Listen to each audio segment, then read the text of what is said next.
Hi friends, welcome back to my channel.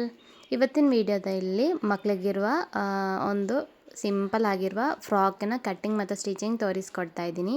ಇದು 4ರಿಂದ 5 ವರ್ಷ ತನಕ ಇರುವ ಮಗುವಿಗೆ ಹಾಕ್ಬೋದು. ಈ ಫ್ರಾಕ್ ಸ್ಟಿಚ್ ಮಾಡಲಿಕ್ಕೆ 1.5 ಮೀಟ್ರು ಒಳ್ಳೆ ಬಟ್ಟೆ ಬೇಕು. ನಾನಿಲ್ಲಿ ಸೀರೆಯಿಂದ ಕಟ್ ಮಾಡಿ ತಗೊಂಡಿದ್ದೀನಿ. ಮತ್ತು 1 ಮೀಟ್ರ್ ಆಗೋಷ್ಟು ಲೈನಿಂಗ್ ಬಟ್ಟೆ ಬೇಕು. ಕಾಟನ್ ಬಟ್ಟೆ ನಾನೀಗ ತೆಕ್ಕೊಂಡಿರೋದು. ಫಸ್ಟಿಗೆ ನಮಗೆ ಲೈನಿಂಗ್ ಕಟ್ ಮಾಡಿಕೊಳ್ಳುವ. ನಾನು ಈ ಥರ ಲೈನಿಂಗ್ ಬಿಡಿಸ್ತಾ ಇದ್ದೀನಿ ನೋಡಿ. ಇದೀಗ ಆಲ್ರೆಡಿ 2 ಆಗಿ ಮಡಚಿ ಇಟ್ಟಿರುವ ಬಟ್ಟೆ. ಇದರ ಒಂದು ಸಲ ಕೂಡ ಫೋಲ್ಡ್ ಮಾಡಬೇಕು. ನಮಗೆ ವಿಡ್ತು ಲೆಂಗ್ತು ಎಲ್ಲ ಯಾವ ರೀತಿ ಮಡಚಿ ಇಟ್ಟರೆ ಕರೆಕ್ಟಾಗಿ ಸಿಗುತ್ತೆ ಅಂತ ನೋಡಿಕೊಂಡು ಈ ಥರ 4 ಆಗಿ ಫೋಲ್ಡ್ ಮಾಡಿ ಇಡಬೇಕು.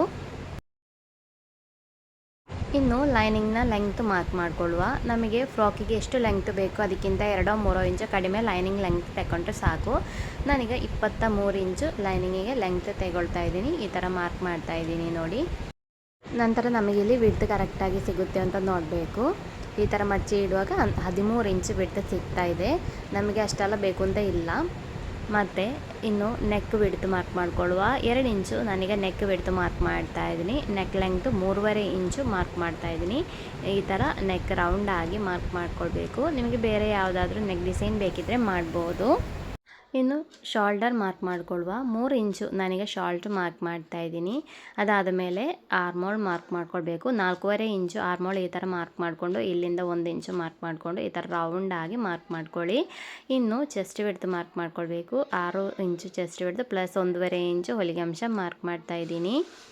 ಇನ್ನು ಇಲ್ಲಿಂದ ಕೆಳಗಿಗೆ ನಮಗೆ ಶೇಪ್ ಲೆಂಗ್ತ್ ಒಂದು 4.5 ಇಂಚು ಮಾರ್ಕ್ ಮಾಡಿಕೊಳ್ಳುವ. ಅಲ್ಲಿ ಬಿಡ್ತು 5.5 ಇಂಚು ಪ್ಲಸ್ ನಾವು ಹೊಲಿಗೆ ಅಂಶ 2 ಇಂಚು ಮಾರ್ಕ್ ಮಾಡಿಕೊಳ್ಳುವ. ಹೊಲಿಗೆ ಅಂಶ ಬೇಕಿದ್ದರೆ ಕಡಿಮೆ ತಗೊಂಡ್ರೆ ಸಾಕು ಫ್ರೆಂಡ್ಸ್. ಇನ್ನು ನಮಗೆ ಈ ಸೈಡು ನಾವು ಆಲ್ರೆಡಿ ಲೆಂಗ್ತ್ ಮಾರ್ಕ್ ಮಾಡಿದ್ದೀವಿ. ಅದಕ್ಕಿಂತ ಒಂದು 2 ಇಂಚು ಮೇಲೆಗೆ ಈ ಥರ ಲೈನಿಂಗ್ ಸೈಡಲ್ಲಿ ಮಾರ್ಕ್ ಮಾಡಿಕೊಂಡು ಈ ಥರ ರೌಂಡಾಗಿ ಮಾರ್ಕ್ ಮಾಡ್ಕೊಳ್ಳಿ. ಈ ನಾವು ಸ್ಟಿಚ್ ಮಾಡೋ ಫ್ರಾಕಿಗೆ ಈ ಥರ ಲೈನಿಂಗ್ ಮಾರ್ಕ್ ಮಾಡ್ಕೊಳ್ಬೇಕಾಗಿರೋದು.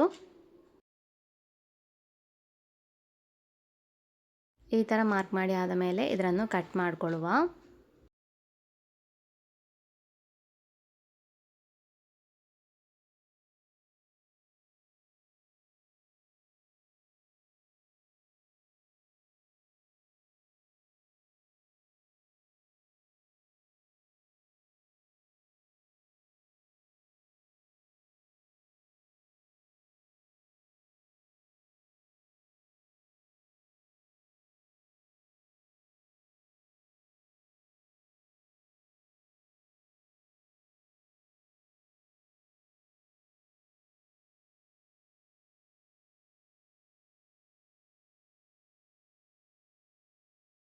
ಇನ್ನು ಒಳ್ಳೆ ಬಟ್ಟೆ ಕಟ್ ಮಾಡ್ಕೊಳ್ಬೇಕು. ನಾನೀಗ ಸೀರೆ ಪೀಸ್ ತಗೊಂಡಿರೋದು. ನಮಗೆ ಕಾಟನ್ ಬಟ್ಟೆಯಲ್ಲಿ ಕೂಡ ಈ ಥರ ಫ್ರಾಕ್ ಸ್ಟಿಚ್ ಮಾಡ್ಬೋದು. ಕಾಟನ್ ಬಟ್ಟೆ ಆಗಿದ್ದರೆ ಲೈನಿಂಗ್ ಬೇಕು ಅಂತ ಇಲ್ಲ.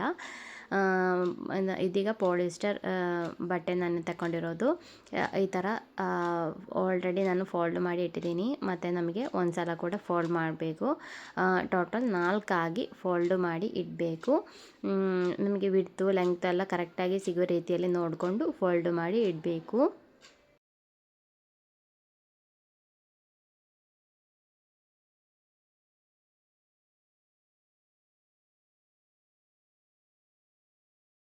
ಇನ್ನು ಲೈನಿಂಗ್ ಬಟ್ಟೆ ಇದರ ಮೇಲ್ಗಡೆ ಇಟ್ಟು ನಾವು ಸೇಮ್ ಅಳತೆಯಲ್ಲೇ ಒಳ್ಳೆ ಬಟ್ಟೆ ಕೂಡ ಕಟ್ ಮಾಡ್ಕೊಳ್ಬೇಕು.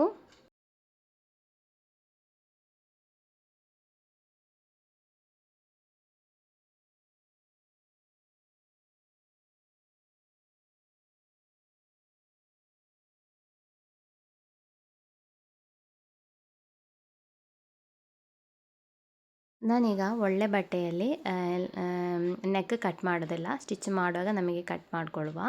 ಆಗ ಪರ್ಫೆಕ್ಟಾಗಿ ಸಿಗುತ್ತೆ ನೆಕ್ಕು. ಬಾಕಿ ಎಲ್ಲ ನಾನು ಲೈನಿಂಗ್ ಬಟ್ಟೆ ಸೇಮ್ ಅಳತೆಯಲ್ಲೇ ಕಟ್ ಮಾಡ್ತಾ ಇದ್ದೀನಿ.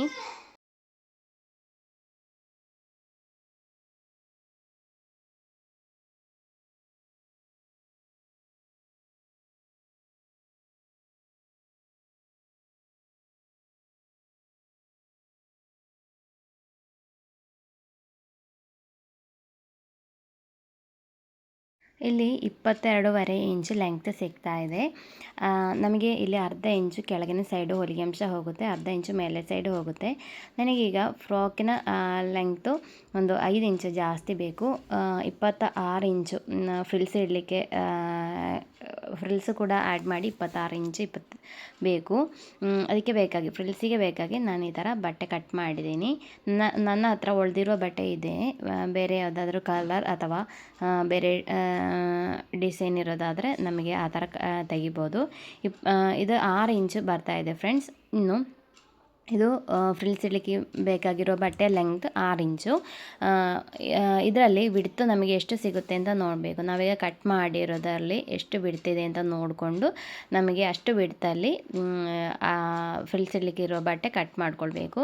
ಈಗ ಇದು ಹೊಲಿಗೆ ಅಂಶ ಬಿಟ್ಟು 24 ಇಂಚು ಬರ್ತಾಯಿದೆ. ಆಗ 24 ಇಂಟು 3 ಹಾಗೆ ಬಟ್ಟೆ ತೆಗಿಬೇಕು.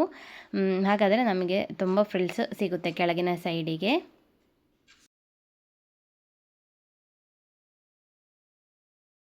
ಇಪ್ಪತ್ನಾಲ್ಕು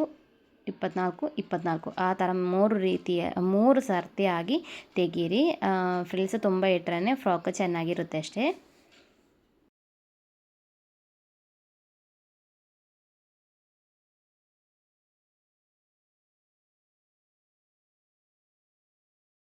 ಫ್ರಂಟ್ ಸೈಡಿಗೂ ಬ್ಯಾಕ್ ಸೈಡಿಗೂ ಬಟ್ಟೆ ಅಷ್ಟೇ ತೆಗಿಬೇಕು. ಇದರ ಕಟ್ಟಿಂಗ್ ಈಗ ಇಷ್ಟೇ. ಇನ್ನು ನಮಗೆ ಇದರ ಸ್ಟಿಚಿಂಗ್ ಹೇಗೆ ಅಂತ ನೋಡ್ಕೊಂಡು ಬರುವ.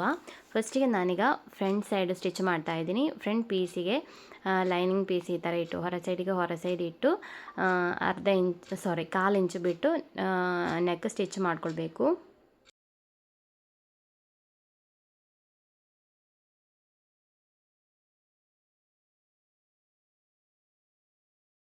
ನೆಕ್ ಸ್ಟಿಚ್ ಮಾಡಿ ಆದಮೇಲೆ ನಮಗೆ ಆರ್ಮೋಲ್ ಕೂಡ 1/4 ಇಂಚು ಬಿಟ್ಟೆ ಸ್ಟಿಚ್ ಮಾಡ್ಕೊಳ್ಳುವ.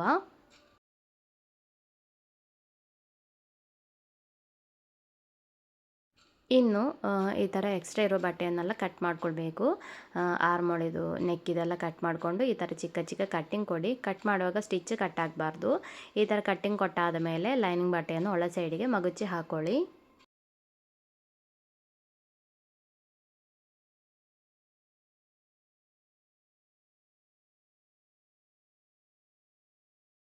ನಾವೀಗ ಫ್ರಂಟ್ ಸೈಡು ಸ್ಟಿಚ್ ಮಾಡಿದ ಸೇಮ್ ರೀತಿಯಲ್ಲೇ ಬ್ಯಾಕ್ ಸೈಡು ಕೂಡ ನೆಕ್ ಸ್ಟಿಚ್ ಮಾಡ್ಕೊಳ್ಬೇಕು.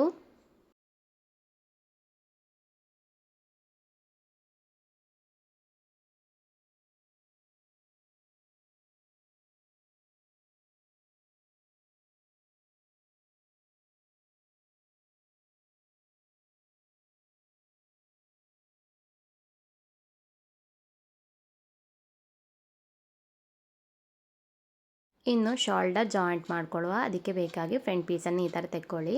ನಂತರ ಈ ಬ್ಯಾಕ್ ಪೀಸಿನ ಹೊರ ಸೈಡಿಗೆ ಫ್ರಂಟ್ ಪೀಸಿನ ಹೊರ ಸೈಡ್ ಬರುವ ರೀತಿಯಲ್ಲಿ, ಲೈನಿಂಗ್ ಪೀಸಿನ ಸೈಡಿಗೆ ಲೈನಿಂಗ್ ಪೀಸ್ ಬರುವ ರೀತಿಯಲ್ಲಿ ನೀವು ಕರೆಕ್ಟಾಗಿ ನೋಡಿ ಫ್ರೆಂಡ್ಸ್. ಈ ಥರ ಈ ಬಟ್ಟೆಯ ಎಡೆಯಲ್ಲಿ ಫ್ರಂಟ್ ಪೀಸು ಈ ಥರ ಎಳೆದು ತೆಗೆದು 1/2 ಇಂಚು ಬಿಟ್ಟು ಶೋಲ್ಡರ್ ಜಾಯಿಂಟ್ ಮಾಡ್ಕೊಳ್ಳಿ. ಸ್ಟಿಚ್ ಎಲ್ಲ ಕರೆಕ್ಟಾಗಿ ಒಂದು ಸೈಡಿಗೆ ಬರೋ ರೀತಿಯಲ್ಲಿ ಮಾಡ್ಕೊಳ್ಳಿ.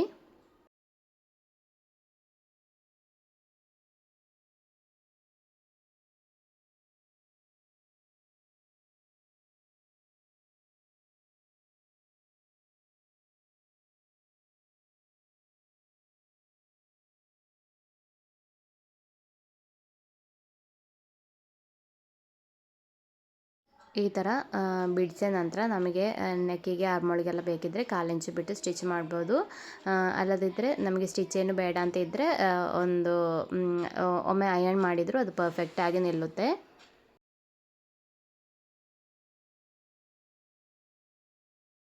ಇನ್ನು ಫ್ರಾಕಿನ ಕೆಳಗಿನ ಸೈಡು ಮಡಚಿ ಸ್ಟಿಚ್ ಮಾಡ್ಕೊಳ್ಳುವ. ನಾನೀಗ 1/4 ಇಂಚು ಪ್ಲಸ್ 1/4 ಇಂಚು ಫ್ರಾಕಿನ ಕೆಳಗಿನ ಲೈನಿಂಗ್ನ ಸೈಡು ಮಡಚಿ ಸ್ಟಿಚ್ ಮಾಡ್ತಾಯಿದ್ದೀನಿ.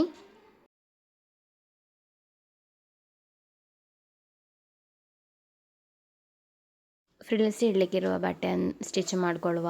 ಅದರ ಕೆಳಗಿನ ಸೈಡು 1/4 ಇಂಚು ಪ್ಲಸ್ 1/4 ಇಂಚು ಮಡಚಿ ಸ್ಟಿಚ್ ಮಾಡ್ಕೊಳ್ಬೇಕು.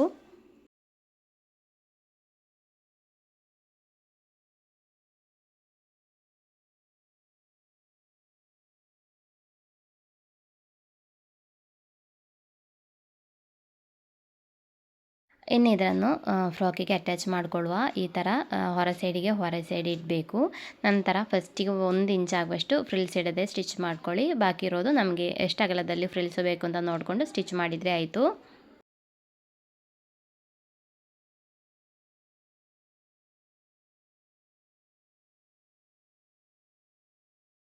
ಫ್ರಂಟ್ ಸೈಡು ಮತ್ತು ಬ್ಯಾಕ್ ಸೈಡು ಈ ಸೇಮ್ ರೀತಿಯಲ್ಲಿ ಸ್ಟಿಚ್ ಮಾಡ್ಕೊಳ್ಳಿ.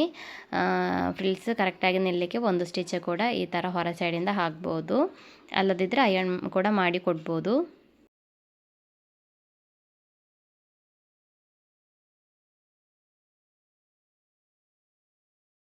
ಬ್ಯಾಕ್ ಸೈಡು ಕೂಡ ಫ್ರಿಲ್ಸ್ ಇಟ್ಟ ನಂತರ ನಮಗೆ ಫ್ರಾಕಿನ ಸೈಡ್ ಜಾಯಿಂಟ್ ಮಾಡ್ಕೊಳ್ಳುವ. ನಮಗೆ ಇಲ್ಲಿ ಬೇಕಿದ್ದರೆ ವೇಸ್ಟ್ ಸೈಡಿಗೆ ಬಳ್ಳಿ ಇಡ್ಬೋದು ಫ್ರೆಂಡ್ಸ್. ನಾನೀಗ ಬಳ್ಳಿಯನ್ನು ಇಡೋದಿಲ್ಲ, ಡೈಲಿ ಯೂಸಿಗೆ ಬೇಕಾಗಿ ಸ್ಟಿಚ್ ಮಾಡ್ತಾ ಇರೋದು.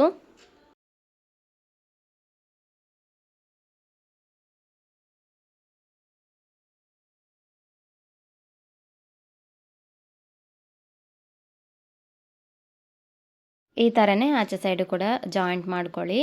ನೋಡಿ ಫ್ರೆಂಡ್ಸ್, ಫ್ರಾಕಿನ ಫೈನಲ್ ಲುಕ್ ಈ ಥರ ಇದೆ. ಸಿಂಪಲ್ಲಾಗಿ ಯಾರಿಗೂ ಸ್ಟಿಚ್ ಮಾಡ್ಬೋದು. ಖಂಡಿತ ಓಲ್ಡ್ ಸೀರಿಯಲ್ ಇದ್ದರೆ ಟ್ರೈ ಮಾಡಿ ನೋಡಿ. ವಿಡಿಯೋ ಇಷ್ಟ ಆದರೆ ಲೈಕ್ ಮತ್ತು ಶೇರ್ ಮಾಡಲಿಕ್ಕೆ ಮರಿಬೇಡಿ ಫ್ರೆಂಡ್ಸ್. ಯಾರಾದರೂ ಹೊಸದಾಗಿ ಚಾನಲ್ ನೋಡ್ತಾ ಇದ್ದರೆ ಸಬ್ಸ್ಕ್ರೈಬ್ ಮಾಡಿ, ಸಪೋರ್ಟ್ ಕೂಡ ಮಾಡಿ. Thank you for watching.